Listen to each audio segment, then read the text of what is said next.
আসসালামু আলাইকুম রহমতুল্লাহ।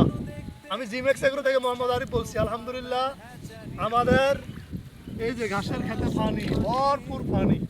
কি করা, গরুর তো ঘাস কাটতে হইব, গরুর ঘাস খাওয়াইতে হইব, কিচ্ছু করার নাই। গরুর ঘাস, খড় ঘাস নিয়ে আপনি যদি ঘাস না খাবান কখনো গরু লাভবান করতে পারবেন না। আপনারা ঘাসের খড়ের পাশাপাশি আপনি ঘাস খাবেন, তখন যে আপনি গরু পাইলে লাভবান করতে পারবেন। আর গাভী, যদি গাভী পালেন তাহলে তো ঘাস লাগবেই। গাভীরও যদি ঘাস খাবান দুধ আপনার বাড়বে। আলহামদুলিল্লাহ, এই যে দেখেন প্রচুর পানি এসে পড়ছে, এই যে মোড়া দিয়ে ঘাস কাটতে আসছি, কিছু করার নাই। ইনশাল্লাহ আপনারা সবাই দোয়া করবেন, সবাই আমার একটু সাপোর্ট করবেন। আলহামদুলিল্লাহ, আমি যেন আরও পরিশ্রম করতে পারি খামারের জন্যে। এটা ঘাস আজকে সারাদিনই বলছে, পানির মধ্যে ঘাস কাটা লাগছে, ভিজা ঘাস কাটা লাগছে, কিছু করার নাই।